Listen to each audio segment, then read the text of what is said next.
time. It's already been a long week for many of us. So as you can see on the slide, please sign in using first, last name, your department at Highlands, and your email address. And the reason I'm requesting this information is I want to share some literature with you after today's presentation. So when you sign in, please make sure to include your email address, and I will send those documents to you via email, like I said, after today's presentation. And what those documents are going to be is they list a set of discussion strategies to implement into our courses. Ones that I think are likely to both increase the overall effectiveness of our courses and our classroom discussions, but also will help make our classroom discussions more inclusive as well. So please make sure to sign in, like I have here as an example, Jacob Avery, then I list my departmental affiliation, and then my Highlands email address.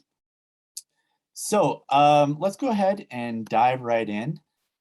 So here we go. The title of this session is Creating Inclusive and Effective Classroom Discussions. And I really truly want this session to be useful and valuable for you. You know, it's Friday afternoon. People are still wrapping their heads around the fact that on Monday the semester starts. I'm sure many of you are eager to sign off of Zoom, maybe work on your syllabi or your Brightspace, or enjoy one last weekend before classes begin. So I'm right there with you in solidarity. So before I explicitly mention my goals for today, I want to go ahead and launch a poll. It's just one question, and the poll's purpose is to get a sense for how much discussion is used as a teaching technique in your own classrooms. So I should have access to it, and I'm going to go ahead and launch it right now. So like I said, it's just one question. So generally, how much time during a 75-minute class do you dedicate to small or large group discussions?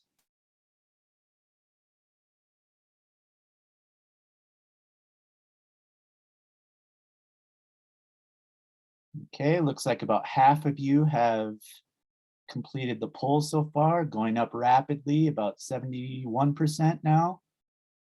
There's still a few of you who haven't. Let's see if we can get close to 100%. Okay. All right, number is continuing to go up. And we'll go ahead and end the poll now and share the results. So we have a pretty good distribution there. Looks like 16% of you said 0 to 9 minutes. The largest chunk of you said 10 to 19 minutes. 5% of you said 20 to 29 minutes. 16% of you said 30 to 39 minutes. And about a fifth of you, 21%, said 40 to 49 minutes. So a pretty good range there. All right, that's interesting information for me to have, especially as we continue on with this presentation today. All right, now I'm trying to get rid of this poll and close it. Okay, there we go. All right, so next slide. So here are the goals for today. First, we're going to discuss what is discussion. You know, how does discussion differ from other kinds of classroom talk? So yes, we're going to get very meta on this Friday afternoon. We're going to discuss having discussions. Secondly, we're going to consider the pedagogical utility of discussion when used as a teaching method. It's easy to make assumptions about the inherent value and pedagogical purpose of classroom discussions, but we're going to take things a step further today and explicitly state discussion's various virtues as a teaching method. Then, as promised, we will be doing some discussing about discussions. I will send you into small breakout groups to share your thoughts with colleagues.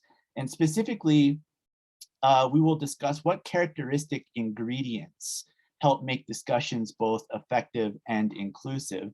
And finally, I'm going to assign some homework where I'm going to just encourage you to envision and practice creating dynamic discussions in your own classrooms. So here's a little kind of warm-up activity. Before we get into all that, I want you to take out a sheet of paper, open a word processing doc on your computer or tablet or your phone, and write down your immediate responses to these questions. And keep your notes and responses nearby because they're certainly going to be useful when we break out into small groups. And as you can see, the questions are pretty straightforward. Why do you use discussion in your classroom? How do you know when a classroom discussion is effective? And what does an inclusive classroom discussion look and sound like?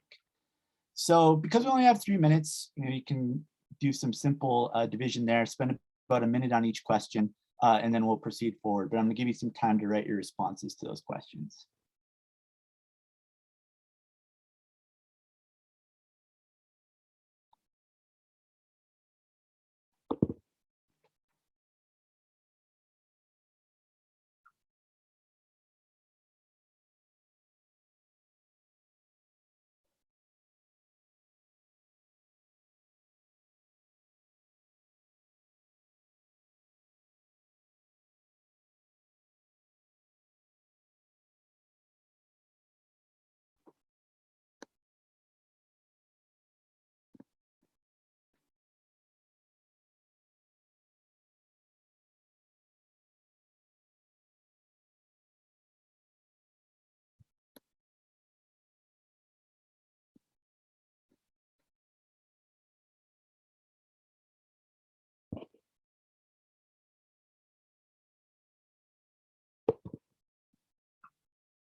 All right, and I'm going to give you about 1 more minute to write down your responses to those questions. And again, keep them handy because they will be useful when we break out into small groups. I noticed that some folks are writing their responses into chat, which is also good.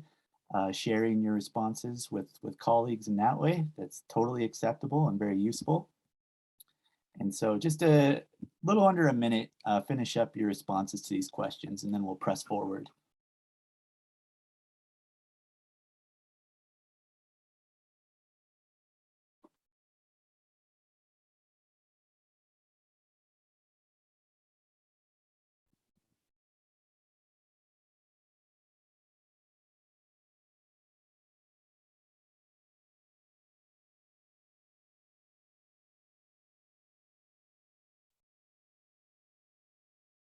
And what I'm doing right now is an example of a warm call technique. You've all heard of the cold call in classroom, notorious in law school settings and sometimes in general undergraduate courses. But this is a useful technique to apply at the beginning of a class for a larger group discussion at the tail end of a class or in small groups, just so people don't have that kind of deer in the headlights moment, feeling like they're not prepared to answer a question that you pose to them in a class discussion setting. So an example of a warm call approach. Okay, so I'm gonna get didactic here for a little bit.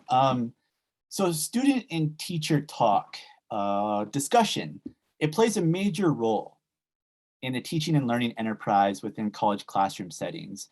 And arguably discussion is one of the primary ways through which students learn course content and course concepts. And when it's used effectively, discussion can have any number of upsides. It can increase student engagement, as I saw in the group chat. It can increase student enjoyment, and it can strengthen student understanding of course-related material and lessons. And I think discussion can profitably be viewed as a type of teaching method. It's a type of teaching method, a tool to use in our classrooms. Okay, so Georg Simmel, who is a founding figure of microsociology, would probably find much to like on this slide. It's a kind of sociology of group-based social forms. So discussions in a sociological sense occur among members of a dyad, which is a two-person group, a triad, which is a three-person group, small groups of 4 or more, or the entire class. They can be teacher-led, they can be student-led, they can take place in both face-to-face and virtual formats. And classroom discussions, they frequently involve a collective contemplation, a collective contemplation of a problem, of an issue, and a topic that has larger generalized implications that extend beyond our classrooms. Discussions can be about debates within an academic discipline. They can be about discernible patterns in the media, social or cultural norms, public policies or problems. And that's just a partial list. Importantly, it's worth noting that discussions are a kind of group-based talk that goes deeper. It's more profound, it's more intellectually probing than just your everyday garden variety kinds of conversations. Okay, next slide. So how does discussion differ from other kinds of classroom talk and teaching methods? Well, discussion is an essentially contestable concept. The concept itself can have various meanings. It's polysemous.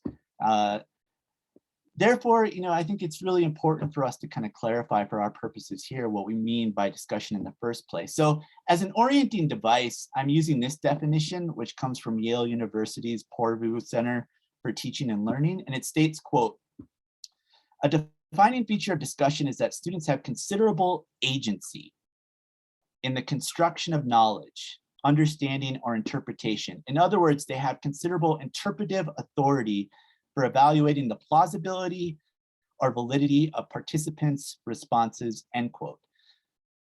In this definition, agency is key, and agency is perhaps the single most important dimension to contrast discussion from other types of classroom talk and teaching methods.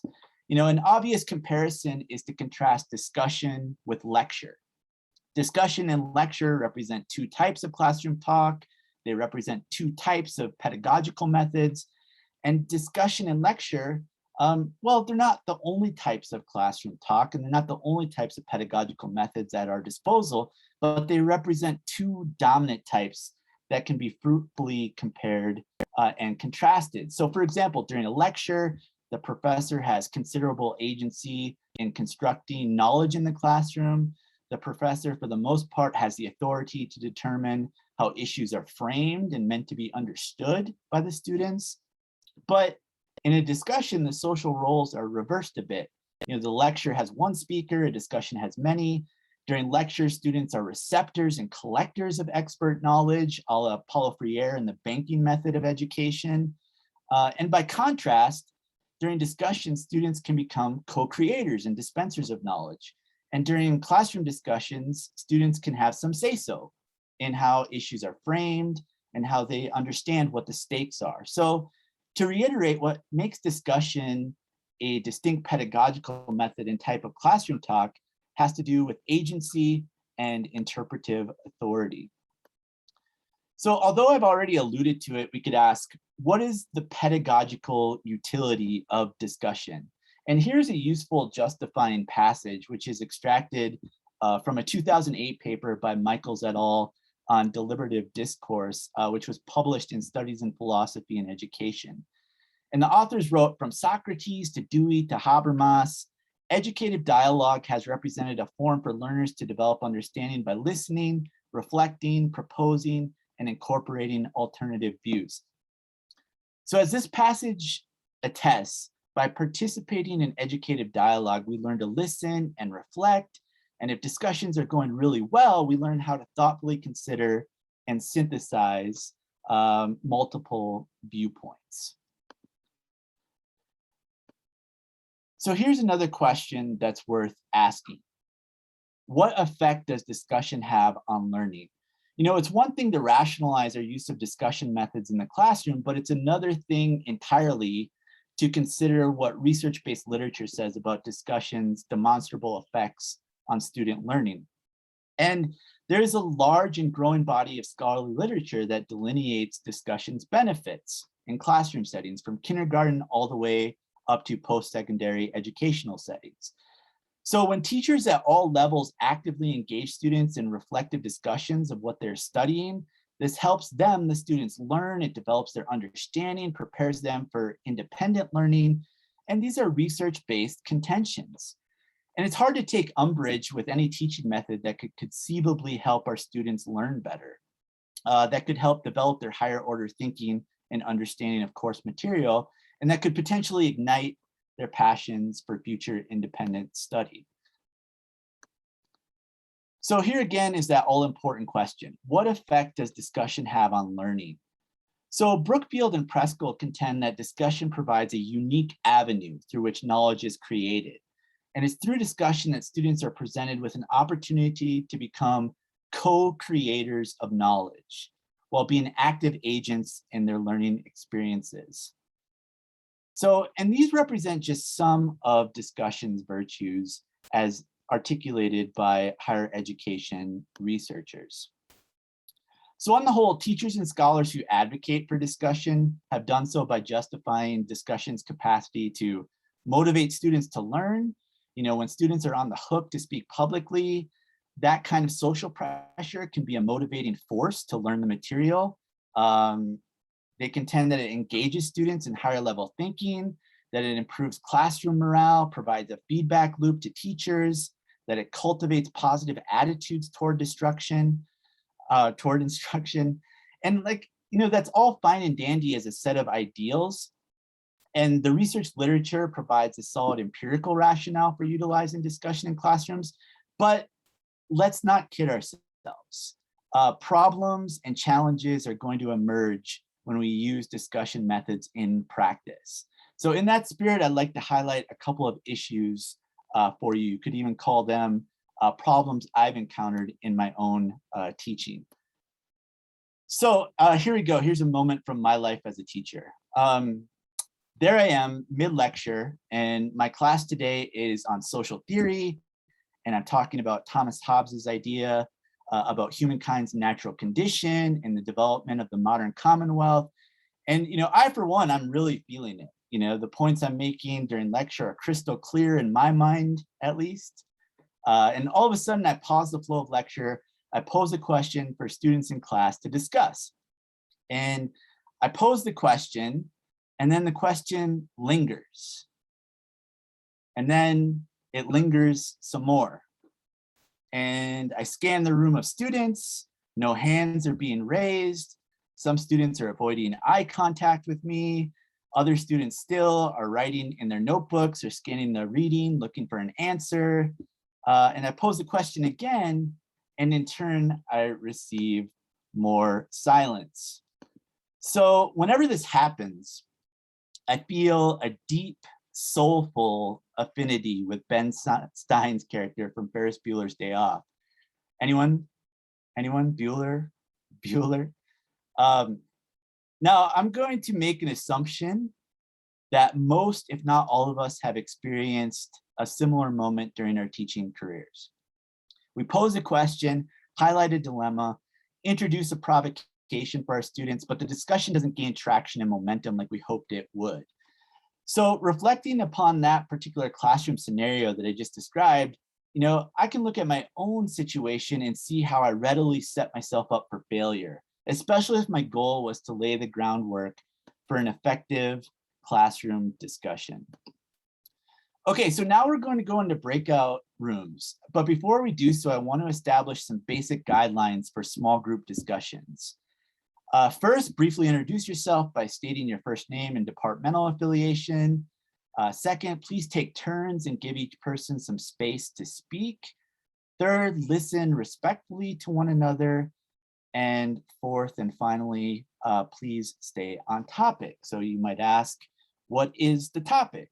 So here's the topic for breakout session number 1. What are some characteristics of ineffective classroom discussion? What makes a classroom discussion ineffective? And then secondly, what specific strategies do you use to make your classroom discussions effective? So first, what are some characteristics of an ineffective classroom discussion? And then what specific strategies do you use to make your classroom discussions effective? So I am going to create the breakout rooms now, and I am going to go ahead and let's see, I'm going to recreate and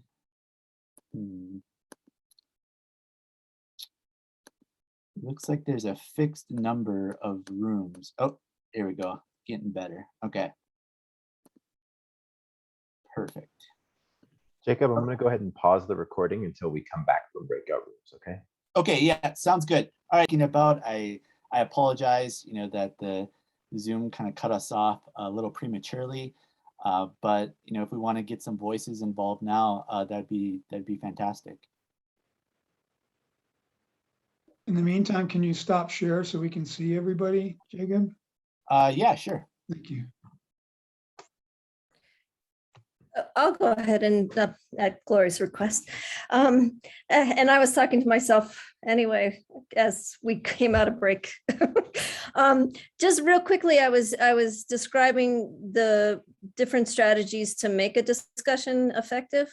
I find that small groups are more effective. They have an issue that they talk about. And I used the term discussion in different ways. So I know that some people feel more comfortable speaking up. So sometimes I have students journal about the issue that they just talked about in their small groups so that they can reflect on some of that. And those who aren't comfortable at least have the opportunity to speak to the issue that they're given. And then also, one of my students offered this to me, is they will share each other's ideas and they'll offer to talk about someone else's idea that they brought up. And so then they, again, kind of absorb not just their own perspectives as well. So just 2 there. And she was also telling us in the breakout room that she evaluates an ineffective discussion by it's only like a few people are talking, especially if that happens early in the semester and then all the students start depending on those people to talk all the time. So I was like, oh yeah, that does happen. So yeah, she was telling us about that also. Yeah. Okay, yeah, that's actually that's a really nice segue for the next breakout room session. And so I will go ahead and march forward and back to this screen share. So yeah, what I was gonna mention, and it really dovetails nicely off of what Erica and Gloria were just mentioning, is that here's a kind of another moment that we very likely all had. We highlight a key passage in the text, or we show a piece of data or some surprising statistics or a model or a picture, and we pose a question or a point of debate. And we're inviting our students to dialogue with us. Now, what can happen is that only a small handful of students raise their hands and voice their perspectives. And perhaps it's the same small collection of 2 or 3 students giving their opinions for every discussion point that we have in class. And so this is another kind of classroom dynamic. Like I said, I can safely presume that most people here have experienced. I know I have. So I want to take some time to talk about that as well. So here's the next discussion item for breakout rooms. And we'll see how we do with the timer. We might, be able to throw people back into the rooms, or we could do like we just did, where we talk for 5 minutes and then highlight in larger group some of what the small groups were talking about. So here is the prompt for this discussion. Think about a specific moment from your classroom experiences where you noticed that all voices were not being heard. What participation patterns did you notice in that discussion, and how might you explain those patterns?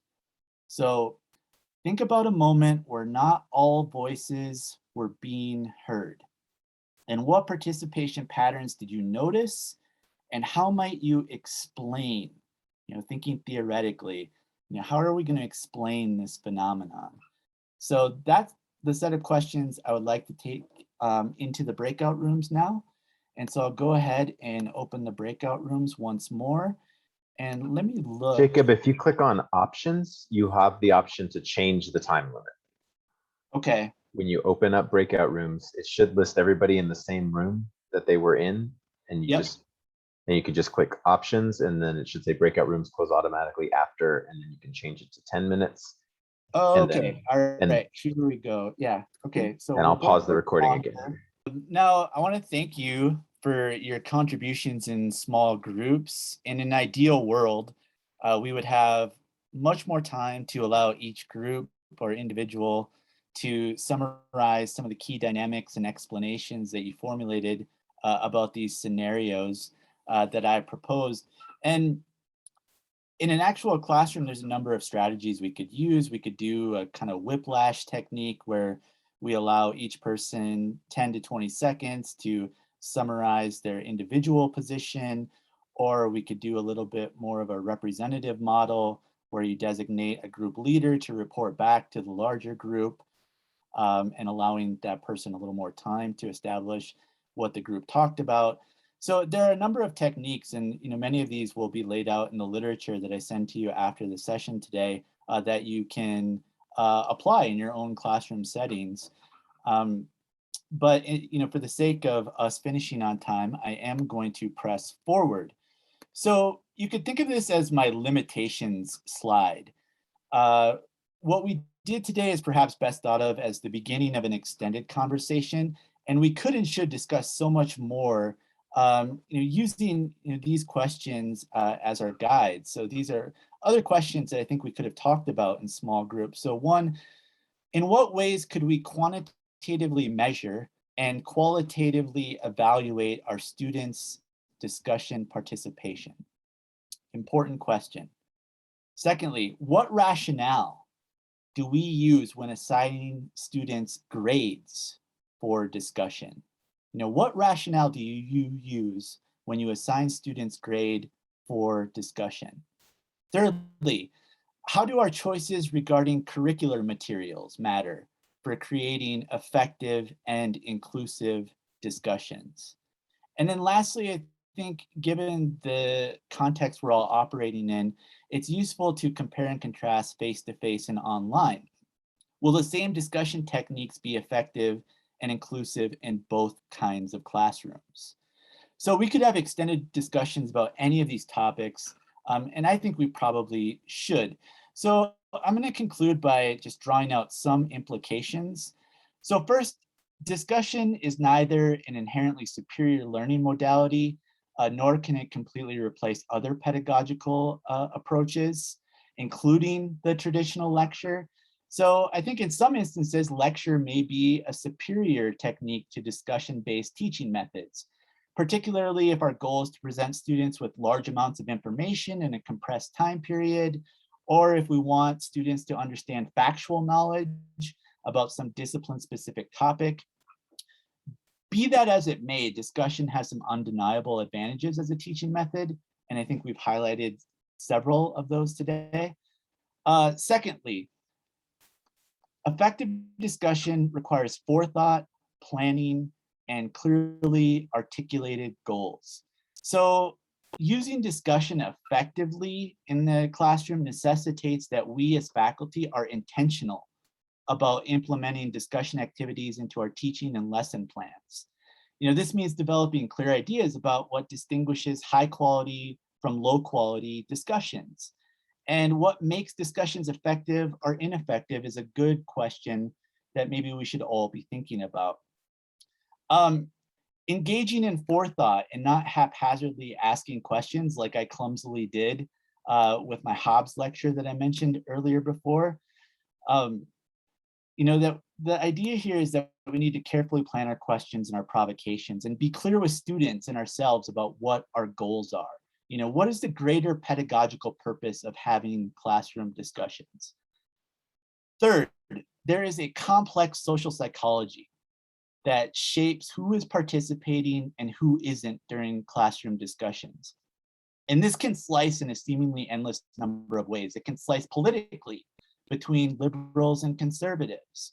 It can slice along gender and racial and ethnic lines.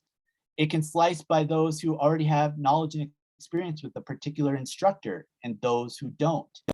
It can slice between extroverted and introverted personality types. It can slice by English language ability. It can slice by US born and foreign born and many, many other ways. So I think we have to be ever mindful of these social psychological dynamics in our classroom, and no two students and classroom dynamics are the same. And by supplementing traditional lecture and educational activities, which is clear that we are all doing on some level, and integrating focused small group discussions, more people are likely to engage and participate, which helps expand that proverbial circle of inclusion. So one final thing I want to mention, being a productive classroom discussion facilitator requires practice. Even experienced award-winning teachers can become better, more effective, more inclusive discussion facilitators. So using the email address that you entered into chat, I'm going to send you some pedagogical literature. This literature focuses on specific techniques that you can use to create effective and inclusive classroom discussions. And your homework, again, if you want to think of it along those lines, is to read this literature, consider the range of discussion techniques that are mentioned in the literature, and then apply them to your future lesson plans. And now, to be sure, it's a bit weird to conclude today's session by quoting the infamous Winston Churchill, but I will go ahead and do it anyway because the quote seems appropriate. Churchill is credited as saying, quote, "Now is not the end, it is not even the beginning of the end, but it is perhaps the end of the beginning." And so with a generous spirit, I encourage you to do your homework, be experimental with your classroom discussion techniques, share what you learn and dialogue with your colleagues, and do what you can to keep this discussion spiraling forward into the future. And so I just want to thank you. Go in peace, have a good weekend, and best wishes in the start of the new semester. If you want to reach out to me personally, there's my contact, my email address at Highlands. And again, hope you all have a good weekend. Thank you, Jacob.